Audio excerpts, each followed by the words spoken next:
안녕하세요. 호락호락한 신약 통독의 이준희 목사입니다. 오늘은 대망의 첫날입니다. 그렇지만 너무 가볍지도 너무 무겁지도 않게 그렇게 시작할 수 있으면 좋겠습니다. 아직 성경 일기표를 수령하지 못하신 분들이 계신 것 같습니다. 제가 안내해 드린 것처럼 본당 3층 헝금한 봉투가 있는 그 함 위에 제가 비치해 뒀습니다. 본당 입구 쪽에도 있고 잠옷실 입구 쪽에도 있으니까 편하신 곳에서 수령해 가시면 되겠습니다. 그럼 오늘 우리가 함께 읽을 말씀 분량을 안내해 드리겠습니다. 오늘 우리가 함께 읽을 말씀은 마태복음 1장에서 5장까지입니다. 5장이니까 그렇게 무겁지 않은 마음으로 읽으실 수 있을 거라고 생각이 됩니다. 그러면 먼저 마태복음에 대해서 우리가 함께 알아보도록 하겠습니다. 마태복음은 신약 성경의 첫 번째 책입니다. 마태복음이 가장 먼저 기록되었다는 뜻은 아닙니다. 다른 책들 가운데서도 또 복음서들 가운데서도 신약 성경의 마태복음이 가장 앞에 있는 것은 이유가 있습니다. 마태복음이 다른 복음서들과 달리 구약 성경을 많이 인용하며 구약에 예언된 메시아가 바로 예수님이라는 사실을 증거하고 있기 때문입니다. 그러니까 마태복음은 구약과 신약을 연결하는 역할을 해줍니다. 그래서 마태복음이 신약 성경의 가장 앞부분에 위치를 하고 있습니다. 마태복음의 저자는 이름에서 알 수 있듯이 마태입니다. 마태는 예수님의 12 사도 중에 한 명으로 알페오의 아들 레위라고도 불립니다. 그의 직업은 세리입니다. 세무 공무원이라고 할 수 있는데 세관에 앉아 있을 때 예수님께서 이 마태를 부르셨습니다. 그는 헬라어를 포함한 여러 언어를 읽고 쓰는 법을 알았고 수와 셈에 밝았습니다. 그리고 정치계와도 어느 정도 연결이 있는 사람이었습니다. 마태복음은 그럼 언제 쓰였냐? 주후 63년에서 67년 사이에 쓰인 것으로 여겨집니다. 마태가 예수님을 어떻게 경험했으며 예수님을 어떻게 이해하는지에 대해서 쓰여 있습니다. 마태복음을 기록한 목적 4가지가 있는데요. 먼저 첫 번째는 유대 그리스도인들의 신앙 교육과 제자도의 확립을 위해서 기록되었습니다.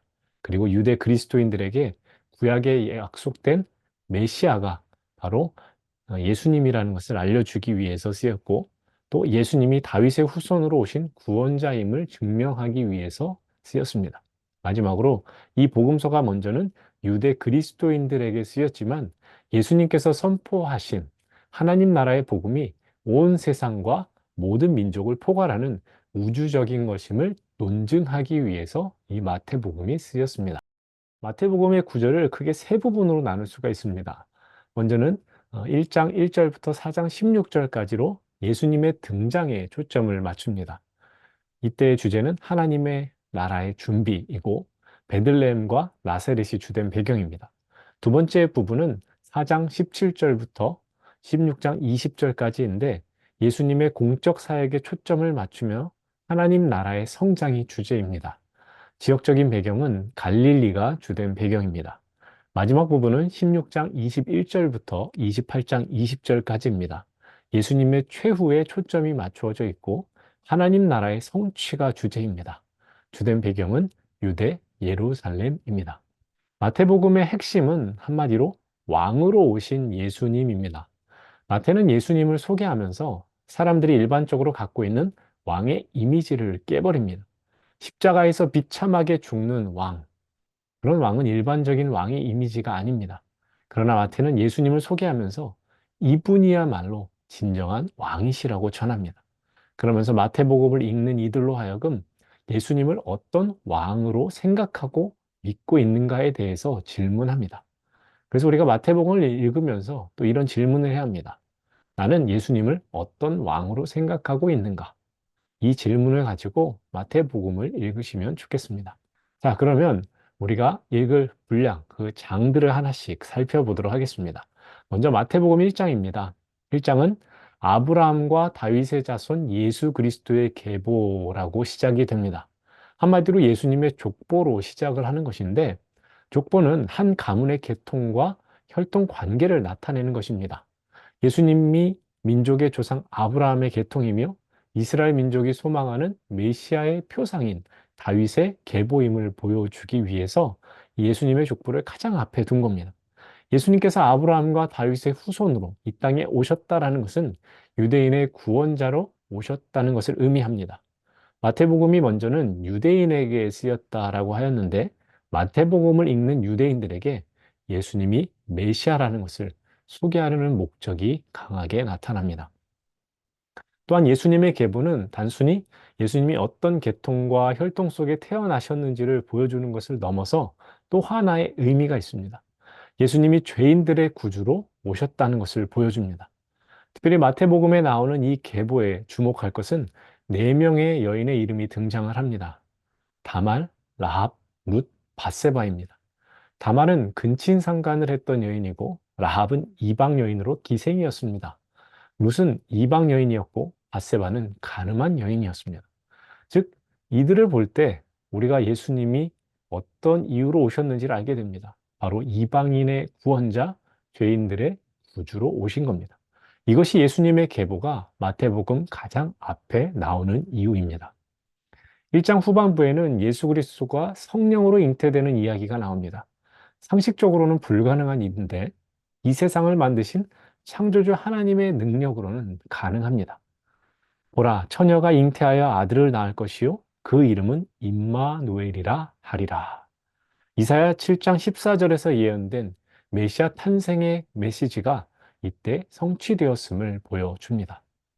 마태복음 2장입니다. 아기 예수님의 탄생이 이루어지고 이를 경배하기 위해서 먼 길을 찾아온 동방 박사들이 등장을 합니다. 동방 박사들은 아마도 메데 바사 지역, 지금의 이란 지역에 있던 점성가들로 여겨집니다. 그들은 별의 계시를 따라서 오랜 시간이 걸려 유대 땅에 왔습니다. 메시아를 경배하기 위해서인데 동방 박사들은 당연히 메시아가 궁전에 있을 것이라고 생각하고 헤롯 왕을 찾아갔습니다. 그러나 만나지 못합니다. 예수님은 베들레헴 마구간에서 태어나셨기 때문입니다. 메시아가 태어났다는 소식을 들은 헤롯 왕은 위기감을 느낍니다. 그래서 베들레헴의 어린 남자아이들을 몰살하라는 잔인한 명령을 내립니다. 이때 요셉과 마리아는 아기 예수를 데리고 애굽으로 피신을 가는데 헤롯 왕이 죽은 후에 갈릴리 나사렛으로 돌아오게 됩니다. 이 모든 일이 성경에 예언된 일이고 성취된 일입니다. 여기서 우리가 또 알게 되는 것은 하나님은 시건치 않으시는 분으로 그분이 하신 말씀은 반드시 성취된다라는 겁니다. 나는 하나님의 말씀을 지금 어떻게 대하고 있는지를 생각해 보게 되는 대목입니다. 이제 3장입니다. 3장에는 세례 요한이 등장을 합니다. 낙타 털옷을 입고 허리에 가죽띠를 띠고 메뚜기와 석축만을 먹었던 세례 요한입니다. 마치 나는 자연인이다에 나올 법한 그런 인물과 같은 느낌인데 세례 요한은 하나님의 예언 가운데 하나입니다. 이사야서 40장 3절에 광야에 외치는 자의 소리가 있어 이르되 너희는 주의 길을 준비하라. 그가 오실 길을 곧게 하라 라고 했던 그 말씀이 바로 세례 요한에게서 성취된 겁니다. 세례 요한은 유대 광야에서 주의 오실 길을 준비합니다. 회개의 메시지를 선포했고 많은 사람들이 그에게 나와서 죄를 자복하고 요단강에서 세례를 받았습니다. 그러나 바리새인들과 사두개인들은 선민의식에 사로잡혀서 회개에 합당한 열매를 맺지 못했습니다. 그저 그들에게 세례 요한은 감시의 대상일 뿐이었습니다. 반면 예수님은 세례 요한에게 나와서 세례를 받으십니다. 예수님께서 회개해야 할 죄가 있기 때문이 아니라 메시아로서 공적인 사역을 시작하시면서 모든 하나님의 사람들이 받아야 할 물세례의 모범을 보여주신 것입니다. 예수님께서 세례를 받으실 때 하늘이 열리고 성령이 비둘기같이 임하였습니다. 하늘로부터 소리가 있어서 이는 내 사랑하는 아들이요 내 기뻐하는 자라라고 했습니다. 성부 하나님께서는 예수님을 자신의 아들임을 선포하신 것이고 성부, 성자, 성령 하나님이 함께 하심으로 메시아의 공적 사역이 시작이 되었습니다. 이제 4장입니다. 성령의 이끌림을 받아서 예수님이 광야로 가십니다. 광야에서 40일을 금식하시고 마귀에게 시험을 받으십니다. 마귀는 40일을 굶주린 예수님에게 내가 하나님의 아들이거든 이 돌들로 떡덩이가 되게 하라라고 하면서 굶주림의 문제를 해결해 보라고 합니다. 계속해서 성경 말씀을 인용하면서 예수님을 성전 꼭대기로 데려가서 뛰어내리라고도 했고 천하 만국과 그 영광을 보여주면서 자신에게 절을 하면 이 모든 것을 주겠다라고 유혹했지만 예수님은 모든 시험을 하나님의 말씀으로 물리치셨습니다. 우리는 여기서 마귀가 하나님의 말씀을 인용하였다는 것을 주목해야 됩니다. 예수님을 시험할 때 마귀는 하나님의 말씀을 꼬아서 사용합니다. 우리가 하나님의 말씀을 가까이 하고 올바로 깨닫고 있어야 하는 이유가 바로 이것입니다. 그래야 우리가 마귀의 시험에 넘어지지 않을 수 있는 것입니다. 마귀의 시험을 물리치신 예수님은 공적인 사역을 할 준비를 마치셨습니다. 예수님은 가버나움으로 가셔서 회개와 천국 복음을 전파하셨습니다. 갈릴리 해변에서는 베드로, 안드레, 야고보와 요한을 제자로 부르시고 가는 곳마다 복음을 가르치시고 병을 고치시는 등 메시아로서 사역을 행하셨습니다. 특별히 마태복음은 하나님 나라를 천국이라고 표현하는데 천국은 하늘나라라는 좁은 개념으로 비춰지기 때문에 하나님 나라라는 표현이 더 정확하다고 여겨집니다. 그러니까 하나님 나라는 단순한 지역이라기보다 하나님의 통치가 이루어지는 곳, 하나님이 다스리시는 곳이다라고 이해하시면 더 쉬우실 겁니다. 마태복음 5장입니다. 예수님의 유명한 산상수훈이 시작되는 말씀입니다. 산상수훈은 다른 말로 산상설교라고도 하는데 우리가 잘 아는 팔복이 나옵니다. 심령이 가난한 자는 복이 있나니 애통하는 자, 온유한 자, 의에 줄이고 목마른 자, 긍휼히 여기는 자, 마음이 청결한 자, 화평하게 하는 자, 의를 위하여 박해를 받은 자, 복이 있다라고 하십니다. 우리는 이 말씀을 보면서 이 팔복 중에 이것은 있고 이것은 나에게 없다라고 생각을 할 수가 있습니다. 그렇지만 이것이 없고 저것이 없는 것, 그런 걸 따질 것이 아니라 이 모든 것이 있어야 됩니다. 왜냐하면 팔복은 하나님 나라에 속한 사람이라면 모두가 갖추어야 할 요건이며 특징이기 때문입니다. 예수님은 하나님 나라 백성들이 누릴 복을 말씀하시면서 이어서 팔복을 따르며 살아갈 때 박해가 있을 것이라고 하십니다. 왜냐하면 하나님의 뜻과 세상의 뜻이 다르기 때문입니다. 그러나 박해를 받을지라도 팔복을 누리며 사는 것이 또 팔복을 따라 사는 것이 기쁘고 즐거운 일이고 하늘의 상이 크다라고 말씀하십니다. 이 예수님의 말씀을 잊지 마십시오. 이어서 세상의 소금, 세상의 빛에 대한 말씀이 나옵니다. 소금은 짠맛을 내야 하고 썩지 않게 하는 것입니다. 빛은 어둠을 물리치는 겁니다. 그러니까 세상의 소금으로 산다는 것은 이 세상에서 꼭 해야 할 일을 하며 세상이 온전하게 되도록 하는 것이고 세상의 빛으로 살아간다는 것은 어두운 곳을 비춰 하나님의 뜻을 세상 가운데 알리고 그 뜻을 이뤄가는 것이 하나님 나라 백성들의 사명이라는 것을 알려줍니다. 무엇보다 우리는 산상수훈을 통해서 예수님이 율법에 대해서 무엇이라 하시는지를 주목해야 합니다. 마태복음 5장 17절입니다. 내가 율법이나 선지자를 폐하러 온 줄로 생각하지 말라. 폐하러 온 것이 아니요 완전하게 하려 함이라. 아멘. 예수님은 율법을 세우기 위해서 오셨다는 것입니다. 종교개혁가 깔뱅은 율법의 세 가지 기능을 다음과 같이 말합니다. 첫째, 정죄하는 기능. 둘째, 억제하는 기능. 셋째, 신자들에게 선행을 권고하고 촉구하는 기능. 정리해보면 율법은 우리로 하여금 죄를 깨닫게 해주고 죄로부터 멀어지게 하는 겁니다. 무엇보다 성도들이 복음이 왜 필요한지를 알게 해줍니다. 또는 하나님의 뜻을 따라 선하게 살아가도록 합니다. 그렇기 때문에 예수님은 율법은 폐기해야 될 것이 아니다라고 말씀을 하시는 겁니다. 그렇다면 율법과 복음이 어떤 관계인지를 우리가 좀 알 필요가 있는데 기독교 강요 핵심 톡톡이라는 책을 보면 짧게 설명해 주는 부분이 있어서 제가 가져왔습니다. 율법과 복음은 둘 다 그리스도에게 도달할 수 있는 길이다. 율법이 울퉁불퉁 거칠고 돌아가야만 하는 산길이라면 복음은 평탄하게 잘 정비되어 있어 목표에 곧장 도달할 수 있는 고속도로와 같다. 율법은 폐하는 것이 아니라 예수님을 통해서 완성되어지는 것입니다. 그래서 왕으로 오신 예수님은 율법을 세우시는 왕입니다.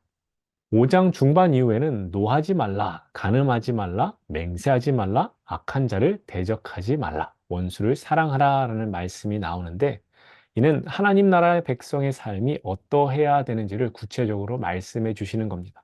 그런데 말씀하신 대로 다 지켜 행하는 게 어렵습니다. 그래서 우리에게 은혜가 필요하다는 사실을 또한 깨닫게 되는 겁니다. 여기까지가 우리가 함께 읽을 말씀의 내용이었습니다. 이 말씀 해설을 잘 생각하시면서 말씀 한 절 한 절을 읽어보시고 묵상도 하시기를 바랍니다. 자, 그럼 오늘 우리가 암송할 말씀을 한번 보도록 하겠습니다. 마태복음 1장 23절입니다.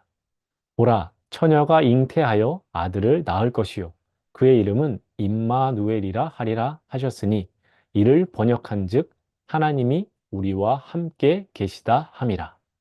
보라, 처녀가 아들을 낳을 것이요 그의 이름은 임마누엘이라 하리라 하셨으니 이를 번역한즉 하나님이 계시다 함이라. 보라, 처녀가 아들을 그의 이름은 하리라 하셨으니 이를 번역한즉 하나님이 계시다 함이라. 보라, 처녀가 잉태하여 아들을 낳을 것이요 그의 이름은 임마누엘이라 하리라 하셨으니 이를 번역한즉 하나님이 우리와 함께 계시다 함이라. 암송이라는 게 한 번에 되면 좋은데 그렇지 않을 때가 많죠. 그렇지만 걱정하지 마십시오. 호락호락하지 않네 라고 하면서 암송을 두려워하거나 어려워하지 마시고 오히려 반대로 호락호락하네 라고 생각하시면서 암송을 하시면 되겠습니다. 될 때까지 하면 되는 겁니다. 힘내셔서 암송도 꼭 해보시기를 바랍니다. 그럼 퀴즈도 함께 보도록 하겠습니다. 예수님께서 성령에 이끌려 마귀에게 시험을 받으러 광야에 가셨습니다. 이때 무엇으로 마귀의 시험을 이기셨나요? 1번 태권도, 2번 칼, 3번 돈, 4번 말씀, 5번 학벌. 말씀을 잘 읽으셨으면 너무 쉽게 푸실 수 있는 퀴즈입니다. 그래서 퀴즈의 이름이 호락호락한 퀴즈입니다. 말씀만 읽어도 좋은데 은혜가 더해지도록 제가 암송하실 수 있는 내용을 준비했고 그리고 또 조그마한 재미를 드리고자 퀴즈도 함께 준비했습니다. 부담 갖지 마시고 즐겁고 기쁜 마음으로 함께 해주시면 감사하겠습니다. 문자 안내 드리도록 하겠습니다. 오늘 영상을 보셨다면 말씀을 읽으시고 또 암송도 하시고 퀴즈도 푸신 다음에 여기 예시로 나와 있는 것처럼 저에게 문자로 기쁜 소식을 알려주십시오. 그러면 이것으로 제가 출석 체크를 하도록 하겠습니다. 오늘 영상은 여기까지입니다. 그럼 저는 내일 영상으로 다시 찾아뵙도록 하겠습니다. 우리는 오늘도 신약으로 호락호락합니다. 감사합니다. 주의 말씀이 새롭게 하네. 믿음에 믿음을 더하여 주만 바라